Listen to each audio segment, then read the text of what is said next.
Yes students, आप सभी का समर्थ कैरियर इंस्टीट्यूट के ऑनलाइन प्लेटफॉर्म में आपका स्वागत है। आज बेटा हम स्टार्ट करेंगे 12th का फर्स्ट टॉपिक इलेक्ट्रोस्टैटिक्स। ठीक है, अपन कोशिश करेंगे कि आपको हर लेक्चर में कम से कम एक ऑब्जेक्टिव एग्जाम में जो आता है वो मिल जाए। तो चलिए अपन स्टार्ट करते हैं। तो सबसे पहले हम लोग लेते हैं इलेक्ट्रोस्टैटिक्स। अब बात ये आती है कि जो इलेक्ट्रोस्टैटिक्स है उसकी डेफिनेशन क्या है। ये आ गया मेरा इलेक्ट्रोस्टैटिक्स। ठीक है, सारी डेफिनेशंस यहीं से डेवलप होंगी। जैसा कि अपन जानते हैं इलेक्ट्रो यानी कि हम लोग बात कर रहे हैं चार्ज पार्टिकल के बारे में। स्टैटिक मीन्स ये किस पोजीशन में रहने वाला है, रेस्ट पोजीशन में। ठीक है, इसका मतलब हुआ कि जब तक मेरा चार्ज पार्टिकल रेस्ट कंडीशन में है तब चार्ज की स्टडी और चार्ज से डेवलप होने वाले इफेक्ट की स्टडी को अपन क्या बोलते हैं, इलेक्ट्रोस्टैटिक्स। ठीक है, तो डेफिनेशन क्लियर हुई बेटा। इलेक्ट्रोस्टैटिक्स इसका मतलब जब हमारा चार्ज कहाँ है, रेस्ट पोजीशन में, तो चार्ज की स्टडी और चार्ज से डेवलप होने वाले इफेक्ट की स्टडी को अपन क्या बोलते हैं, इलेक्ट्रोस्टैटिक्स। तो इस पूरे चैप्टर में हम चार्ज को रेस्ट पोजीशन में रखेंगे और इसकी स्टडी करने वाले हैं। अब बात ये आती है कि ये जो चार्ज है ये मेनली कितने टाइप से प्रोड्यूस हो सकता है। तो अपन ना अगर एनसीईआरटी के अकॉर्डिंग देखते हैं तो चार्ज प्रोडक्शन के हमारे बेटा 3 प्रोसेस होते हैं। फर्स्ट होता है बाय फ्रिक्शन, जिसे फ्रिक्शनल इलेक्ट्रिसिटी भी बोला जाता है। सेकंड होता है बाय इंडक्शन, इंडक्शन के थ्रू हम चार्ज डेवलप करते हैं। और थर्ड होता है बाय कंडक्शन, जिसमें हम कंडक्शन के थ्रू चार्ज डेवलप करते हैं। अगर एग्जाम के अकॉर्डिंग देखा जाए तो सबसे ज़्यादा ऑब्जेक्टिव जनरेट होने का चांस होता है फ्रिक्शन से। तो अपन फर्स्ट पार्ट लेते हैं कि production of charge by friction. ठीक है, तो मैंने ये आपके लिए फर्स्ट किया और मैंने बना दिया बाय फ्रिक्शन। हमने बोला था इसी को बेटा हम क्या बोलते हैं, फ्रिक्शनल इलेक्ट्रिसिटी। ठीक है, फुल प्रोसेस पे ध्यान देंगे बेटा। ये अपने पास ना 2 न्यूट्रल बॉडियां हैं। सपोज ये एक न्यूट्रल बॉडी ए है और ये मेरे पास दूसरी न्यूट्रल बॉडी बी है। ये दोनों की दोनों बॉडियां न्यूट्रल हैं। ठीक है, अब सबसे पहले न्यूट्रल का मीनिंग क्लियर करेंगे। तो देखिए, न्यूट्रल का मीनिंग होता है इस बॉडी पे जितना पॉजिटिव चार्ज है उतना ही नेगेटिव चार्ज है और नेट चार्ज कितना हुआ, 0। ठीक है, तो न्यूट्रल का मीनिंग क्लियर हुआ। तो न्यूट्रल का ये बिल्कुल मीनिंग मत लेना कि बॉडी पे चार्ज नहीं है। न्यूट्रल का मतलब है उस बॉडी पे जितना पॉजिटिव है उतना ही नेगेटिव है और फाइनल चार्ज कितना है, 0। तो ये दोनों की दोनों न्यूट्रल बॉडियां हैं। अब देखो, नेगेटिव के लिए कौन रेस्पॉन्सिबल है, हमारा इलेक्ट्रॉन। तो मैंने क्या किया, इसमें यहाँ इलेक्ट्रॉन दिखा दिए। पॉजिटिव के लिए कौन रेस्पॉन्सिबल है, प्रोटॉन। तो ये मैंने दिखा दिए प्रोटॉन। ठीक है, हमने सपोज किया यहाँ 100 इलेक्ट्रॉन हैं और 100 ही प्रोटॉन, मतलब 100 positive and 100 negative. Final charge क्या बना, 0। सेम अपन इस बॉडी पे सपोज करते हैं। हमने सपोज किया यहाँ पर हमारे पास 50 नेगेटिव 50 इलेक्ट्रॉन हैं और 50 ही कौन है, प्रोटॉन। ठीक है, तो इस पर मैंने 100 सपोज किया, नेट चार्ज 0। इस पर हमने 50 सपोज किया, नेट चार्ज 0। दोनों बॉडियां कैसी हैं, न्यूट्रल बॉडियां। अब प्रोसेस पे ध्यान देना। इन दोनों न्यूट्रल बॉडियों को हम आपस में फ्रिक्शनाइज करेंगे। अब हम फ्रिक्शनाइज करने में क्या कर रहे हैं बेटा, वर्क कर रहे हैं। आपको मालूम है जो भी हम वर्क करेंगे किस में कन्वर्ट होने वाला है, वर्क कन्वर्ट होने वाला है एनर्जी में। तो हमने इनको फ्रिक्शनाइज करने में वर्क किया, वर्क एनर्जी में कन्वर्ट हो गया। अब ये जो एनर्जी है वो किसके फॉर्म में कन्वर्ट होगी भाई, या तो काइनेटिक में जाएगी या पोटेंशियल में। अब बॉडी को पकड़ के रखा है तो ये काइनेटिक में तो जाने से रही, अब ये किस में कन्वर्ट होगी, पोटेंशियल एनर्जी में। तो मैंने इसको फ्रिक्शनाइज करने में जो वर्क किया, वर्क एनर्जी में कन्वर्ट हुआ और वो किसके फॉर्म में गया, वो गया पोटेंशियल एनर्जी के फॉर्म में। अब पोटेंशियल एनर्जी के फॉर्म में गया तो पोटेंशियल स्टोरेज एनर्जी होती है, तो ये बॉडी के अंदर चली गई। अब थोड़ा केमिस्ट्री की हेल्प से उसे एक्सप्लेन करते हैं। बॉडी के इनर में अगर हम जाएं तो अपने को पता है हर बॉडी के अंदर, ठीक है, हर मटेरियल के अंदर, बॉडी बोल देता हूं मैं, एक न्यूक्लियस, न्यूक्लियस के अराउंड कौन मूव कर रहा है, फ्री इलेक्ट्रॉन मूव, ये इलेक्ट्रॉन मूव कर रहे हैं डिफरेंट ऑर्बिट में। आपने जो वर्क किया, वर्क एनर्जी में कन्वर्ट हुआ, वो एनर्जी किसको मिलने वाली है, वो एनर्जी इन इलेक्ट्रॉन्स को मिलने वाली है। अब इलेक्ट्रॉन उस एनर्जी का यूज कहाँ करेंगे, इलेक्ट्रॉन उस एनर्जी का यूज करते हैं न्यूक्लियर फोर्स के अगेंस्ट, यानी कि न्यूक्लियस से फ्री होने के लिए। तो अगर मैं इन दोनों बॉडियों को कंपेयर करूं तो पक्का किसी एक बॉडी में न्यूक्लियर फोर्स वीक होगा और किसी एक बॉडी में न्यूक्लियर फोर्स कैसा होगा, स्ट्रांग होगा। तो हमने इक्वल वर्क किया, इक्वल एनर्जी दे दी, तो जहां न्यूक्लियर फोर्स वीक है वहां से इलेक्ट्रॉन फ्री हो जाएंगे। तो वहां से इलेक्ट्रॉन निकलेंगे और किस बॉडी में चले जाएंगे, जहां न्यूक्लियर फोर्स स्ट्रांग है। तो मैंने ऐसा सपोज किया कि यहाँ पर बॉडी ए में न्यूक्लियर फोर्स वीक है और बॉडी बी में न्यूक्लियर फोर्स स्ट्रांग है, तो यहाँ से कुछ इलेक्ट्रॉन यहाँ पे ट्रांसफर हो गए। मान लीजिए मैंने सपोज किया कि 10 इलेक्ट्रॉन ट्रांसफर हो गए, ठीक है। अब देखो सबको पता है इलेक्ट्रॉन पे चार्ज कैसा होता है, नेगेटिव होता है। तो देखिए यहां पर पहले 100 नेगेटिव और 100 कैसा था, पॉजिटिव। अब इसमें से इलेक्ट्रॉन 10 ट्रांसफर हो गए। अब यहां पर नेगेटिव कितना बचा, 90। तो माइनस का 90 और प्लस का कितना हुआ, 100, टोटल कितना बना, +10। यानी कि यहां पर 10 इलेक्ट्रॉन के इक्वल कैसा चार्ज आएगा, पॉजिटिव चार्ज आएगा, ठीक है। अब इस बॉडी पे आते हैं, यहां 50-50 थे। अब यहां पे इलेक्ट्रॉन आ गए तो प्लस का कितना है, 50 और माइनस का कितना है, 60। प्लस का 50 माइनस का 60 कितना आया, -10। तो इस बॉडी पर 10 इलेक्ट्रॉन के इक्वल कैसा चार्ज आएगा, नेगेटिव चार्ज आएगा। अब देखो ये दोनों न्यूट्रल बॉडियां कन्वर्ट हो गई हैं किसमें, चार्ज बॉडियों में।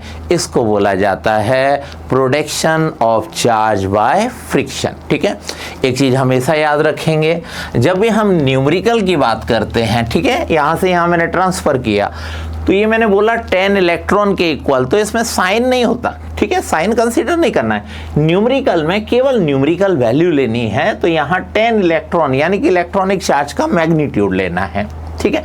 ऐसे करके हमने ये कन्वर्ट कर दिया। अब बेटा एग्जाम में अगर हम 12th एग्जाम की बात करें या फिर हम लोग अपने नीट जेई किसी भी एग्जाम की बात करें, यहाँ से 1-2 अच्छे ऑब्जेक्टिव बनते हैं, 1-2 पॉइंट्स बनते हैं, ठीक है। तो देखो जो पॉइंट्स हैं वो मैं आपको एक एक करके एक्सप्लेन कर दे रहा हूँ। जब भी लेक्चर आप अटेंड करें ना, ठीक है, एक अपना नोटबुक पेन लेके बैठें और एक एक वर्डिंग को ध्यान से सुनना। हम कोशिश करेंगे कि आपके सारे ऑब्जेक्टिव थ्योरेटिकल कवर हो जाएं, तो एक एक ऑब्जेक्टिव जो है आपको हम वर्डिंग फॉर्म में सप्लाई करेंगे, ठीक है। तो यहाँ पर अब अपन इस डायग्राम से कितने ऑब्जेक्टिव डेवलप होते हैं उन पे बात कर लेते हैं। मैं बोलता जाऊंगा, उनको एकदम नोट डाउन करते रहिएगा आप।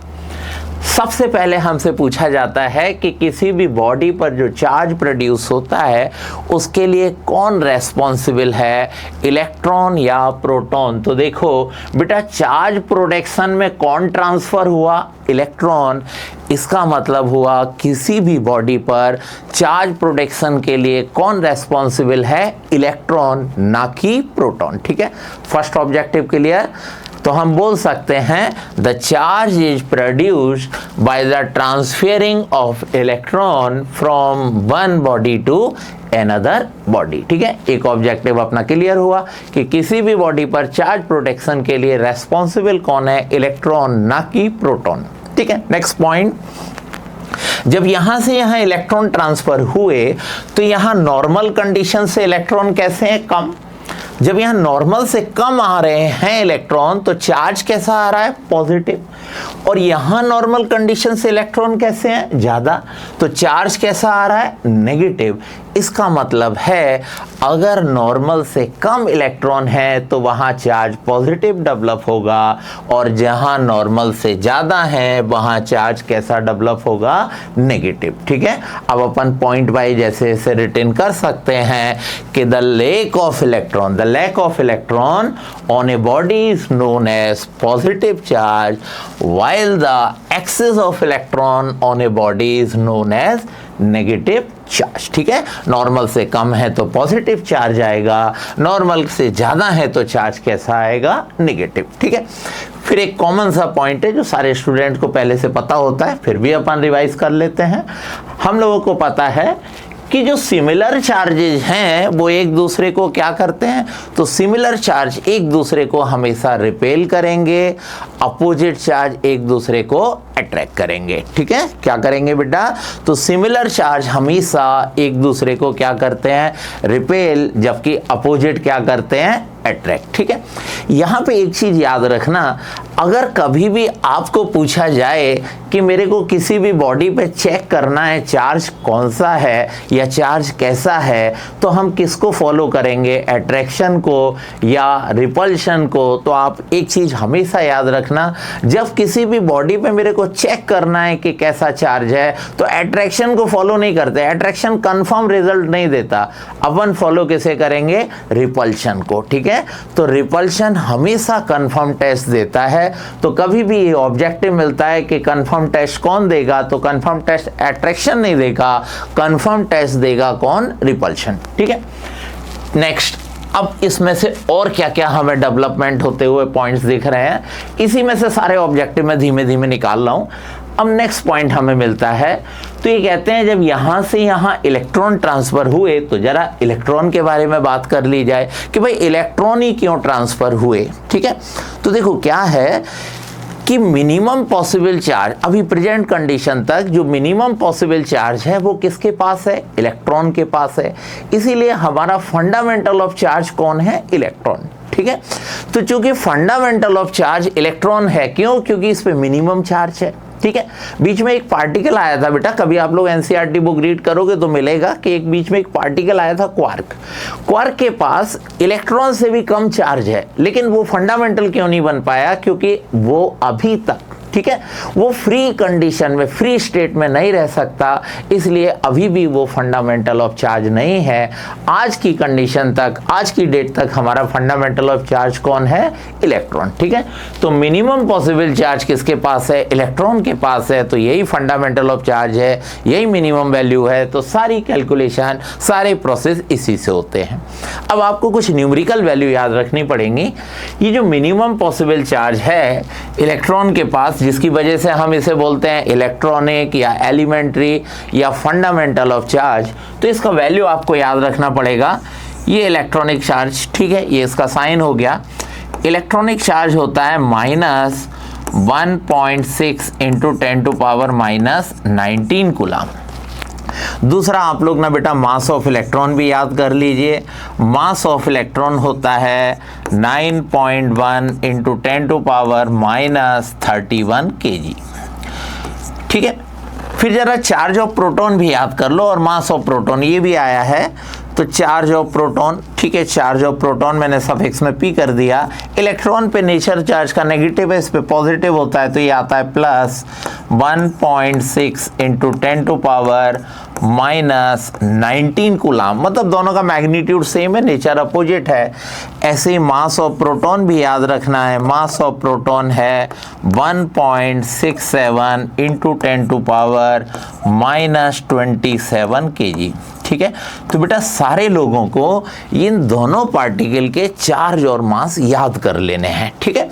आगे चल के जब पूरी फिजिक्स में हम न्यूमेरिकल कर रहे होंगे तो इलेक्ट्रॉन प्रोटॉन के अलावा कभी ड्यूट्रॉन भी आएगा। तो ड्यूट्रॉन पे जो चार्ज है वो प्रोटॉन के इक्वल है, लेकिन ड्यूट्रॉन का जो मास है वो प्रोटॉन के मास का डबल है। ऐसे न्यूमेरिकल में कभी कभी अल्फा पार्टिकल भी आएगा। अल्फा पार्टिकल के पास जो चार्ज है वो प्रोटॉन का डबल है, 2 टाइम्स है, जबकि इसका मास प्रोटॉन के मास का कितना है, 4 टाइम्स। बस ये 4 पार्टिकल के चार्ज और मास आपको क्लियर है तो पूरे फिजिक्स के न्यूमेरिकल सेट हो जाते हैं। तो ये मिनिमम पॉसिबल चार्ज की बात हो गई। नेक्स्ट अब अपन आगे चलते हैं। एक बार इन्होंने पूछा कि क्या चार्ज स्पीड पर डिपेंड करता है, तो आप याद रखना charge is independent of speed. ये जो चार्ज है ना बेटा, इसका मैग्नीट्यूड कभी भी स्पीड पर डिपेंड नहीं करता। इसको बोला जाता है relative state invariance of charge. Short में हम इसे इनवेरिएंस ऑफ चार्ज भी बोल देते हैं। तो याद रखेंगे कि चार्ज कभी भी स्पीड पर डिपेंड नहीं करता। नेक्स्ट फिर बात ये आती है कि जब किसी भी बॉडी पर चार्ज प्रोड्यूस होता है, तो देखो चार्ज प्रोड्यूस हुआ तो यहां से यहां इलेक्ट्रॉन ट्रांसफर हुए। तो जब यहां से इलेक्ट्रॉन गए तो इतने इलेक्ट्रॉन यहां कम हो गए, इसका मतलब इतना मास यहां डिक्रीज कर गया। ऐसे ही यहां पर इतने इलेक्ट्रॉन ज्यादा हो गए, मतलब मास क्या कर गया, इंक्रीज। तो एग्जाम में पूछा जाता है कि क्या चार्ज प्रोडक्शन के दौरान, चार्ज प्रोडक्शन ना, during the charge production change in mass आता है। तो नो डाउट बेटा, during the production of charge the change in mass is produce, but it is absolutely negligible. No doubt change in mass होता है, लेकिन वो कैसा होता है, नेग्लिजिबल। क्यों? क्योंकि देखो बेचारा इलेक्ट्रॉन के पास मास है कितना, 10 टू पावर -31। अगर मैं 10 इधर से कम ज्यादा कर भी लूं तो 10 टू पावर -30 बचेगा। तो जब तक न्यूमेरिकल आपसे डिमांड ना करे कि भाई कैलकुलेट कीजिए, तब तक आपको कैलकुलेशन नहीं करनी है, ठीक है। तो इन टोटल अपन बोल सकते हैं कि during the production of charge the change in mass is produce, but it is absolutely negligible. Next फिर बात ये आती है कि किसी भी कंडक्टर पे जो चार्ज प्रोड्यूस होता है, तो याद रखना किसी भी कंडक्टर पे जो भी चार्ज प्रोड्यूस होता है वो हमेशा integral multiple of electronic charge होता है, that is Q is equal two plus minus any, ठीक है। तो रिपीट करता हूं, मैंने क्या बोला, हमने आपको बताया कि किसी भी कंडक्टर पर जो भी चार्ज प्रोड्यूस होगा वो integral multiple of electronic charge होगा। अपन लिखते समय Q is equal two plus minus लिख लेते हैं, क्योंकि यहां से यहां ट्रांसफर हुआ। अगर इस बॉडी की बात होगी तो प्लस, इस बॉडी की बात होगी तो माइनस। तो चार्ज प्रोड्यूस होने conductor is an integral multiple of electronic charge. अब integral multiple means n is equal to क्या क्या पॉसिबल है, 1 2 3 4, है ना। ये सारी पॉसिबिलिटी हैं, इंटीग्रल मल्टीपल पॉसिबल है, लेकिन क्या क्या पॉसिबल नहीं है, फ्रैक्शनल मल्टीपल पॉसिबल नहीं है, 1/2 1/3 1/4, ठीक है। तो इन टोटल याद रखेंगे कि किसी भी कंडक्टर पे जो भी चार्ज प्रोड्यूस होता है हमेशा integral multiple of electronic charge होता है, that is known as quantization of charge. Wording याद रखो, इसको बोला जाता है क्वांटाइजेशन ऑफ चार्ज। ये 12th वाले CBSE एग्जाम का बड़ा फेवरेट है। 12th वाले लोग क्वांटाइजेशन ऑफ चार्ज बहुत एक्सप्लेन करवाते हैं CBSE में। तो Q is equal two plus minus any, ठीक है। अब इसके बाद हम थोड़ा सा आगे आएंगे, तब हमें मिलता है कंजर्वेशन ऑफ चार्ज।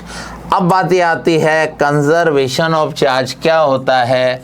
तो देखो बेटा, जैसे आप लोग जो 9th-10th क्लास में पढ़ के आए हैं कंजर्वेशन ऑफ मास, सेम उसी टाइप से क्या होता है, कंजर्वेशन ऑफ चार्ज, ठीक है।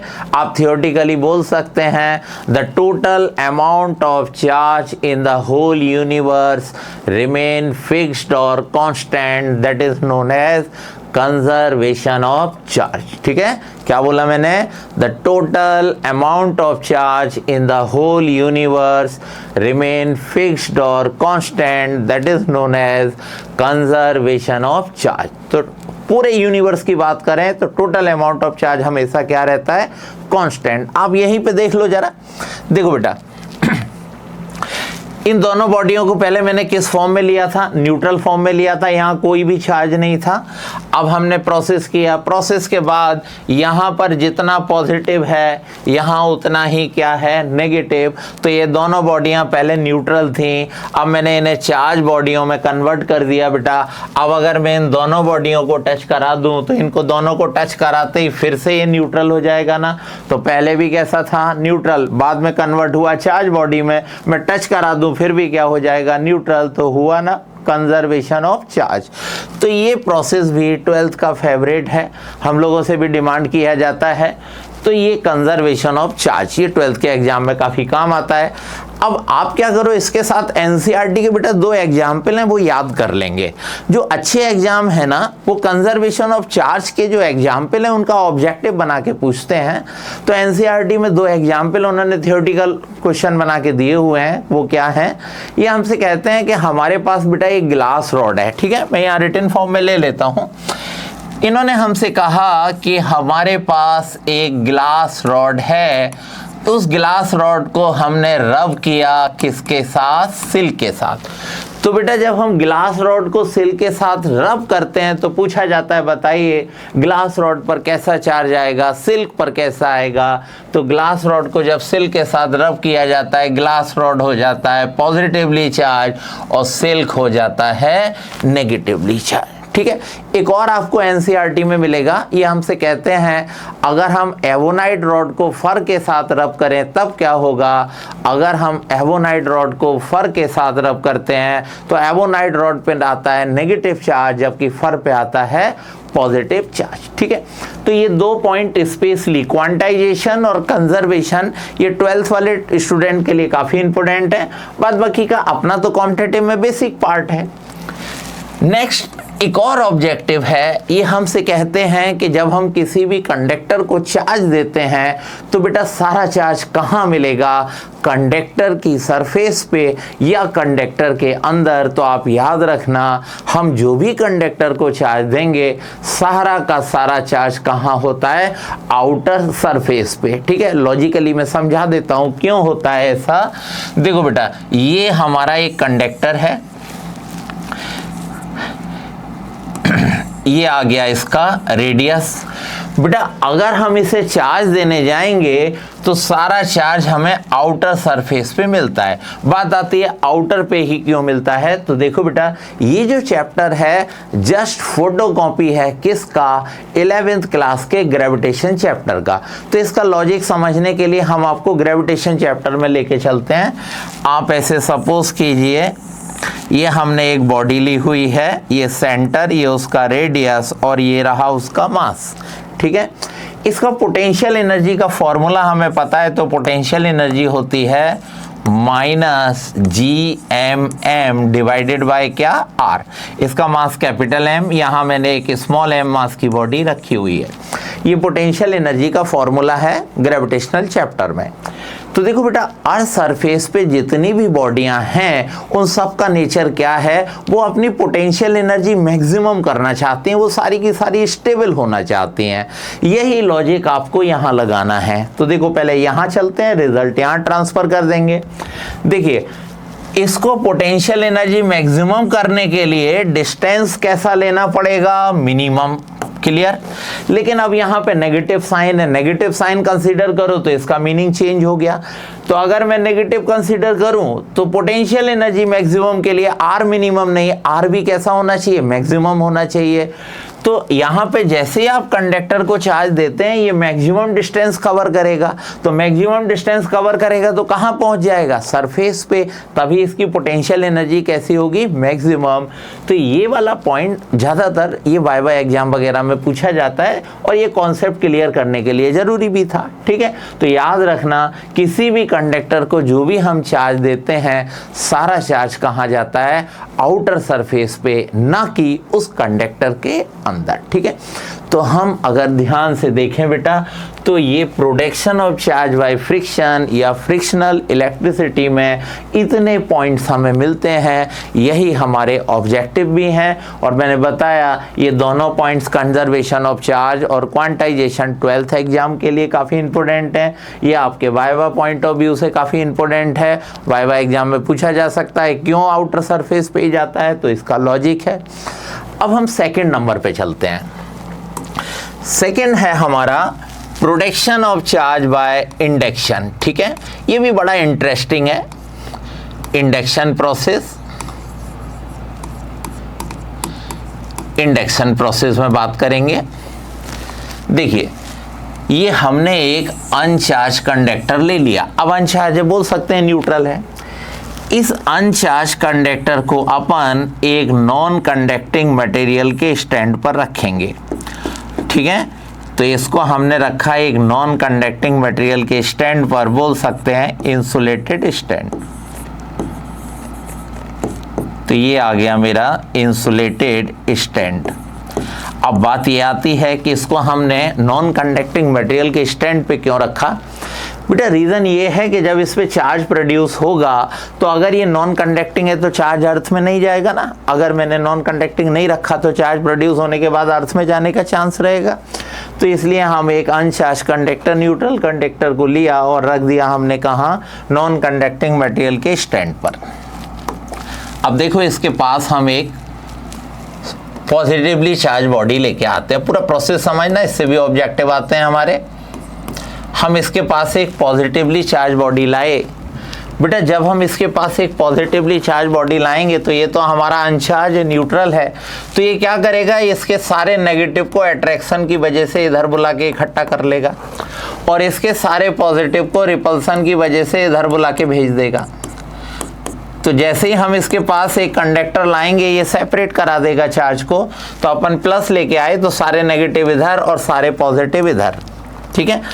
कई एग्जाम पूछते हैं कि हमारे पास एक अनचार्ज कंडक्टर है, उसके पास में एक पॉजिटिवली चार्ज बॉडी लेके आऊं, बताओ कंडक्टर पे कैसा चार्ज होगा। तो आप गलती से भी ऐसा मत बोल देना कि मैं प्लस लाया तो माइनस होगा, माइनस लाया तो प्लस। नहीं, इस समय आपको क्लियर दिख रहा है कि आप अगर पॉजिटिव लाते हैं तो एक साइड में नेगेटिव और एक साइड में पॉजिटिव, नेट चार्ज अभी भी 0 है, इस बॉडी पे कोई भी चार्ज डेवलप नहीं होगा। आगे का प्रोसेस समझते हैं। अब इसको मैंने क्या किया, इसको हमने कनेक्ट किया बेटा। तो इसको हमने कनेक्ट कर दिया किससे, अर्थ से। ये अर्थ का साइन है। अर्थ में याद रखो हमने जो चार्ज सपोज किया हुआ है, अर्थ के लिए हमारा चार्ज कैसा है, सपोज हम लोगों ने जो किया है नेगेटिव। अर्थ का पोटेंशियल सपोज किया गया है कितना, अर्थ का पोटेंशियल सपोज किया गया है बेटा 0 और अर्थ की कैपेसिटी कितनी है, इनफाइनाइट। आप अर्थ को कितना भी चार्ज दे दो, कोई प्रॉब्लम नहीं है। अब प्रोसेस आगे स्टार्ट होगा। बेटा हमने देखा तो ये पॉजिटिव लाया, अब ये पॉजिटिव को रिपेल करेगा और ये कंडक्टिंग वायर इसे पाथ मिल गया है, तो सारा का सारा प्लस कहाँ जाएगा, अर्थ में। कंजर्वेशन ऑफ चार्ज कहता है कि जितना प्लस अर्थ में जाएगा अर्थ से उतना ही माइनस यानी कि नेगेटिव आ जाएगा। जब कंप्लीट ट्रांसफ़र हो जाए, सारा प्लस चला जाए और उसके इक्वल आपको क्या मिल जाए, यहाँ पर नेगेटिव, उसके बाद कनेक्शन कट कर दीजिए, इस कंडक्टर को उठा के यहाँ रख लीजिए। अब आप देखेंगे ये आपका अनचार्ज कंडक्टर कन्वर्ट हो चुका है किसमें, चार्ज बॉडी में। तो इस पर अब कैसा चार्ज आ चुका है बेटा, इस पर आ चुका है नेगेटिव चार्ज। क्लियर। तो ऑब्जेक्टिव करते समय ध्यान देना, अगर अर्थ से कनेक्ट है तो प्लस लाओगे तो माइनस आएगा, माइनस लाओगे प्लस आएगा, लेकिन अगर अर्थ से कनेक्ट नहीं है तो आप प्लस लाओ या माइनस लाओ, इस बॉडी पे कोई भी चार्ज डेवलप नहीं होगा। ठीक है। अब मैं इसके फॉर्मूले प्रोसेस में चला जाता हूँ बेटा। हमने सपोज किया कि आप जिसको लाए थे, तो ये जो चार्ज आप लाए हैं वो Q है और इस पर जो चार्ज डेवलप हुआ है वो कौन है, Q डैश। तो यहाँ पे दो ऑब्जेक्टिव बन के तैयार होते हैं। फर्स्ट है Q dash is equal to minus Q. देखो बेटा, आप प्लस लाए तो कौन आया माइनस, माइनस लाते तो क्या आता प्लस, अपोजिट आएगा तो अपन ने माइनस साइन का यूज किया हुआ है। अब देखिए बेटा, इन दोनों के बीच में यहाँ पर कौन है, वैक्यूम ऑफ फ्री स्पेस। अगर कभी किसी न्यूमेरिकल में इन दोनों के बीच में यहाँ किसी डाइलेक्ट्रिक मीडियम को इंट्रोड्यूस कर दिया जाए तो आप फॉर्मूले में इतना इंक्रीजमेंट कर लेना 1 माइनस 1/k। आगे चल के आपको चैप्टर में बताएंगे कि हमारा क्या है, dielectric constant of the medium. आगे इसकी डिफरेंट मीडियम की डिफरेंट वैल्यू भी आएंगी। तो याद रखना, जब तक यहाँ वैक्यूम ऑफ फ्री स्पेस है तब तक 1 माइनस 1/k वाला पार्ट नहीं होगा। अगर वैक्यूम ऑफ फ्री स्पेस की जगह कोई मीडियम है तो आप इसको इंट्रोड्यूस कर देना। दूसरा आप ऑब्जेक्टिव याद रखेंगे, magnitude of Q dash always less than equal than of magnitude of Q होगा। जो भी चार्ज बेटा डेवलप होके आएगा वो डेवलप कराने वाले चार्ज से मैग्नीट्यूड में कैसा होगा, लेसर होगा, इक्वल होगा।